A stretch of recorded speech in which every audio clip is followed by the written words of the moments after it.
The light dawns. Rarely does any man confess the intimacy of his soul as did Mr. Rosenthal. Hindsight suggests that there was a greater force compelling this man to reveal what has been written here. The remainder of this interview seems to confirm this. Since we do not believe in life after death, all our efforts are directed to the now.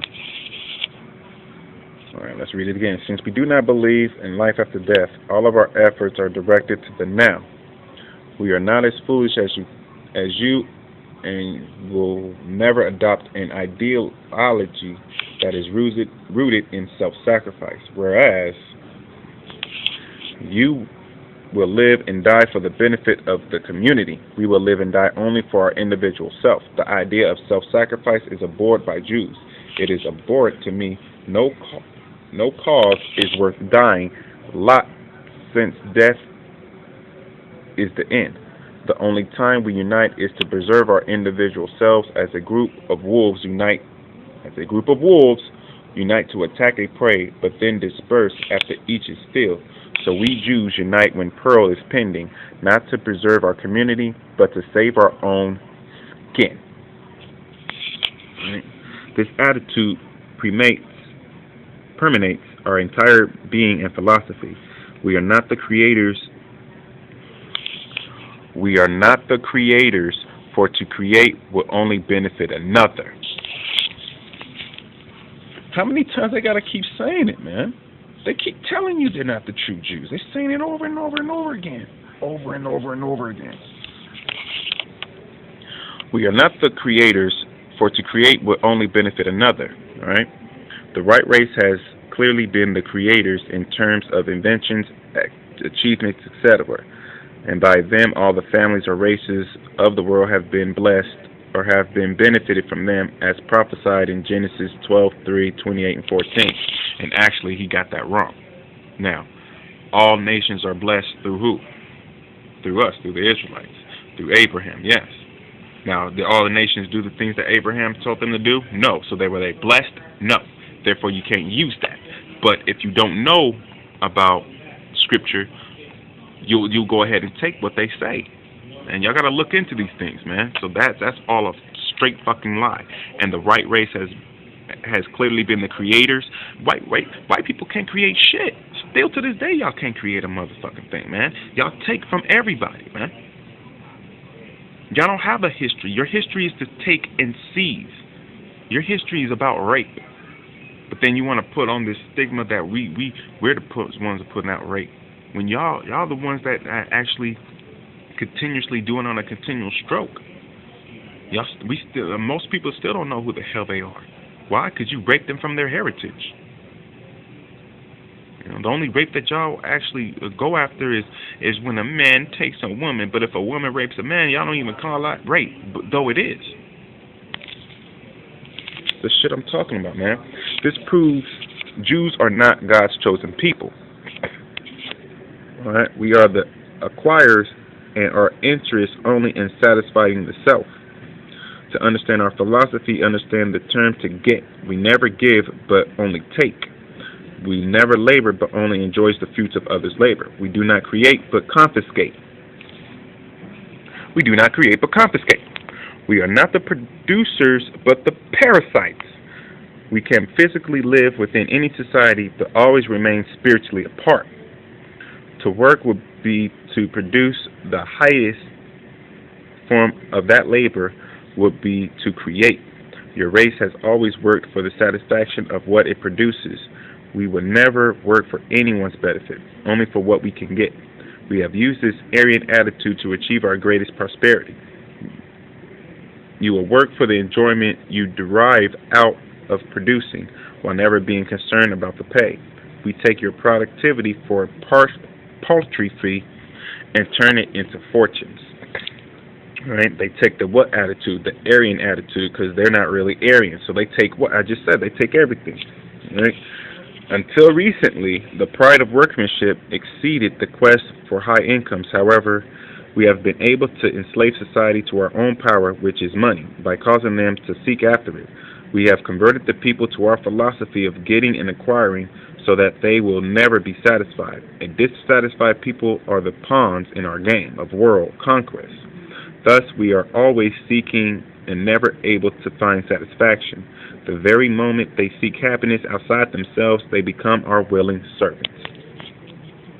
The very moment they seek happiness outside themselves, they become our willing servants. So as an Israelite, Yahweh Baal Shem Yahweh Shai dwells within you.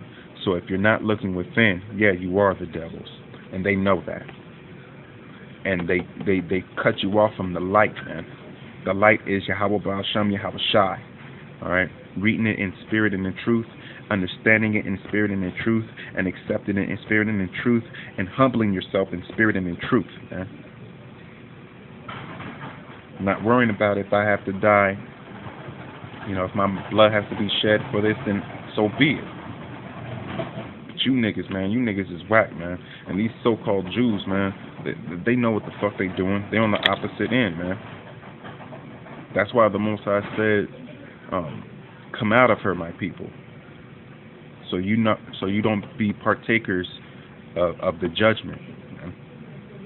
Because America's going to burn, and the Most High don't want you to burn. But if you don't want to listen, you want to listen to your Little Waynes and listen to people who telling you to get that bullshit paper money, which the Jews even tell you, those so-called Jews who even tell you that ain't even real money, man. The Bible even tells you that's not real money. So both sides are telling you that ain't real money, but then the government says, no, it's real. You could touch it, can't you? It says money, doesn't it? How easy is it for me to put that, man? Come on now.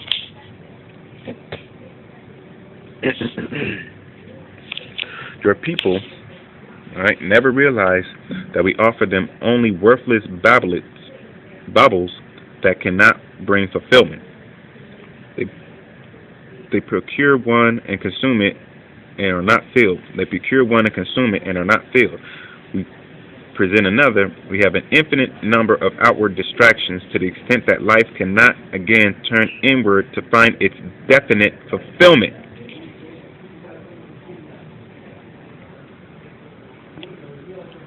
Definite fulfillment.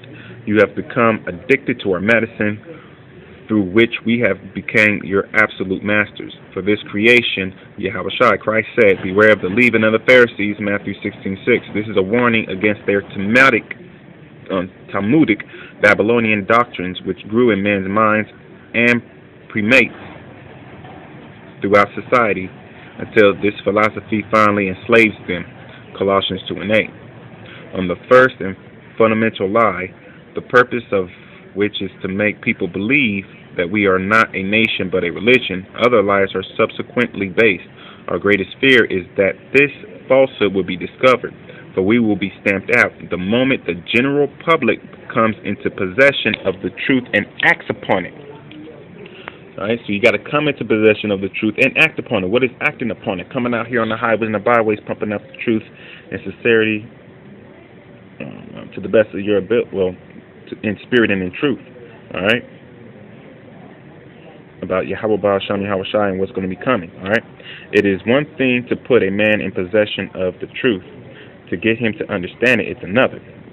And to get him to act upon it, it is another still. Truth by itself has no value unless used or applied in some way.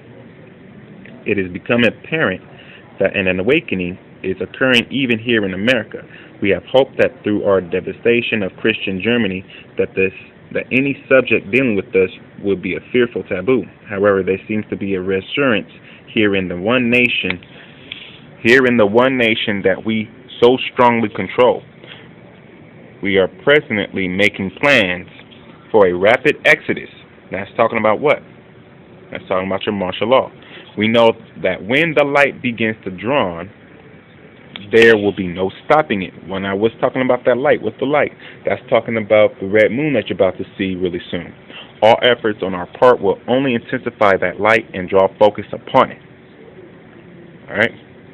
We fear that light is coming forth in movements across this land, especially yours. It has amazed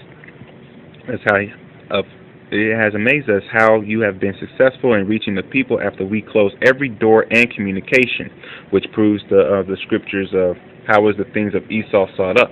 All right. This, we fear, is a sign of a coming pogrom that will take place in American Sioux. The American public has realized that we are in control, which is a fatal mistake on our part.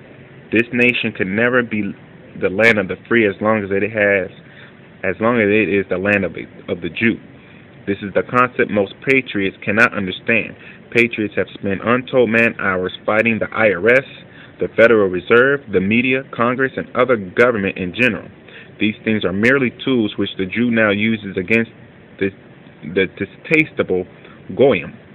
The problem is not the tool or device, but the heathen in control of it. But the heathen, so they know that they're heathens. This is the revelation that will be our undoing.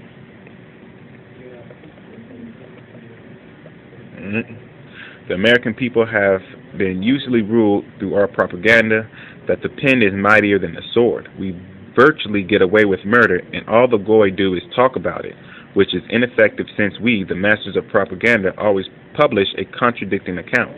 If the Aryan will review history and apply those lessons of the past, then the pen will be thrown down in disgust and the sword wielded in the heat of passion. All right? A recurrence to history would edify our minds and show us that the European countries solved their Jewish problems only by use of force. Thus far, we have escaped the sword when the only reprisal is some periodical of no repute or some pamphlet with limited circulation. Their pen is no match for ours, but our constant fear is that they may open their eyes and learn that no change was ever brought about with a pen. All right? History has been written in blood, not with ink. History has been written in blood, not with ink. No letter, editorial, or book has ever rallied the people or stopped tyranny. We understand this principle are not continually propagandizing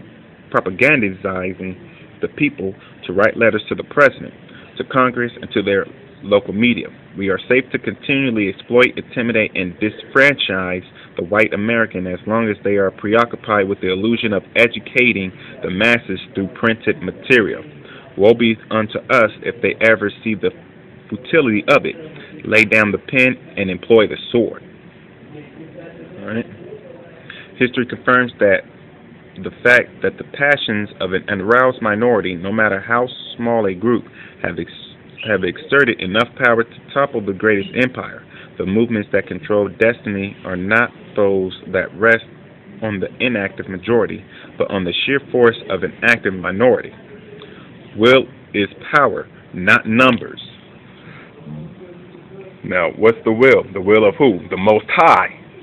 So they're telling you, for a strong will always rule the masses. In examining the extent of Jewish power and control over America, Henry Ford stated, this control can be explained only by the Jewish will to power. The International Jew, 1920, Volume 1, page 210. Again, we are safe as long as our will is stronger, or the will of the people is misdirected, scattering, and without leadership. We will never be disposed with words, only force. Would this not be the logical and proper course of action required to rid the land of any type of invader or hostile enemy? The wisdom of Mr. Harold Rosenthal has been set forth truthfully and accurately. The question now to you is, what can you do to protect the nation and every citizen from the above potentials?